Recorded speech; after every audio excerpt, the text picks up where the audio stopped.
Hey, what's up, guys? It's I guess Thursday, April the 21st. So happy belated 420 to my friends that celebrate. I just wanted to drop a video, some sad news today of artist Prince, formerly known as once again Prince, the one and only, passing away at the tender age of 57 years old. It's, of course, horrible, sad news. Kind of obviously aligned with David Bowie, for myself, Scott Whalen, and this year's been a tough year for artists.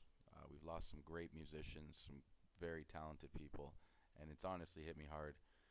I remember as a kid watching people like Michael Hutchins or Tupac or Biggie or Kurt Cobain, people who now, when I look back on, if maybe if they had passed when I was old enough to understand who they were, their deaths may have hit me differently. But I remember when they did pass away, that the Much Music had a hotline that you could call, offering support to people who were touched or hurt by the passing and anyone who needed someone to talk to at the time.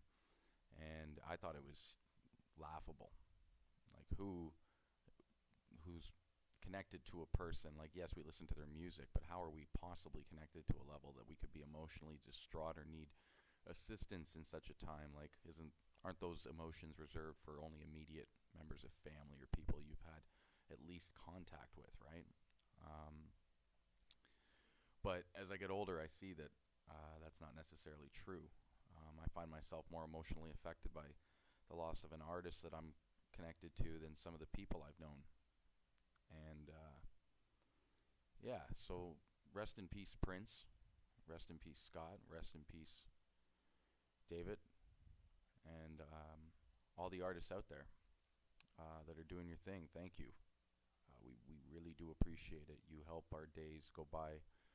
Um, Bill Maher, in last week's episode of whatever his show's called, Real Time with Bill Maher, made comment about something Bono had said in relation to ISIS, saying that we should send the comedians over. The comedy can save the world. And Bill Maher thought it was ridiculous that nobody can. Music, comedy, these things don't save the world. They just make a shitty world easier to live with. And although cynically I think he may have a point, life's more than that. And what helps us get by on a day-to-day basis is what makes life worth living and does save our worlds as individuals. And these guys help us. Personally, Prince is not someone I even knew until, or his music, of course. I think I was around 9, 10, whenever the Romeo and Juliet movie came out. And the song Dove's Cry was in it. And I remember my mom heard me singing along to the movie because I played that scene over and over again. I loved the song from the movie. And she told me, this isn't really from this movie. This is a song from this artist, Prince. And I learned about Purple Rain and other songs from that album. I couldn't name them right now, but I fell in love with the guy from then on. Obviously not all of his music was my taste, but he had some hits. And now that he's passed, I'm going through songs and forgetting how many this guy had that were amazing.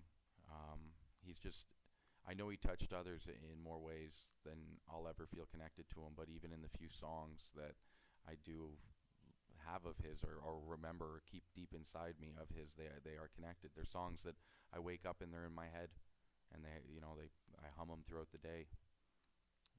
So guess what I'm saying is R.I.P. Prince, and peace out, guys.